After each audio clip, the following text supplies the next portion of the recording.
ఆ నేపథ్యంలో ఎమ్మెల్యే అండ ఉంటే సాధారణంగా ప్రభుత్వ ఉద్యోగంలో పై అధికారులతో గొడవ ఉండదు, కింద ఉన్న ఒక కార్యాలయంలో కమాండ్, ఈ అమ్మాయి ఆ కమాండ్ కోసం వచ్చి ఉండాలి. తర్వాత ఇతను కాస్త టెంప్ట్ అవుతుంటే ఇద్దరు సంసారం చేసి ఉండాలి.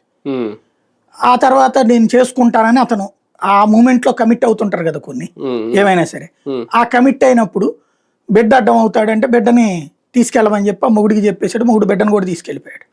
మొగుడు డైవర్స్ కూడా రెడీ అయిపోయాడు. అంతవరకు క్లియర్.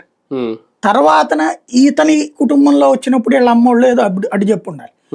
పెళ్ళి పిల్లన్న దాన్ని చేసుకోవడం నీకేం రోగం, నీకు ఎమ్మెల్యే స్థాయిలో ఉన్నోడివి, నీకు ఇంకో ఎమ్మెల్యేని చేసుకోవచ్చు, ఇంకో పెద్ద కుటుంబంలో ఉన్న వాళ్ళని చేసుకుంటే, ఈ ఫైనాన్షియల్ గా ఎట్లాగా ఉన్న వాళ్ళని చేసుకుంటే ఫ్యూచర్ ఉంటుంది అనే లెక్క ఉంటది కదా. అదేదని చెప్పినప్పుడు కావాలంటే నిన్ను అటు పెట్టుకుంటానని నేను మాట్లాడతారు వీళ్ళు. అక్కడ హత్య అయి ఉండాలి.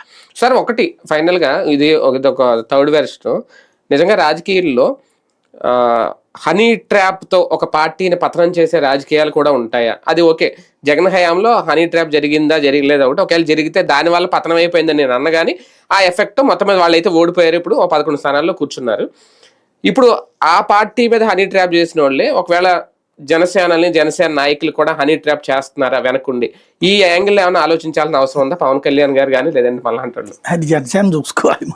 బేసిక్ గా ఒకటి జరుగుతాయా ట్రాప్ అనేటటువంటి దగ్గర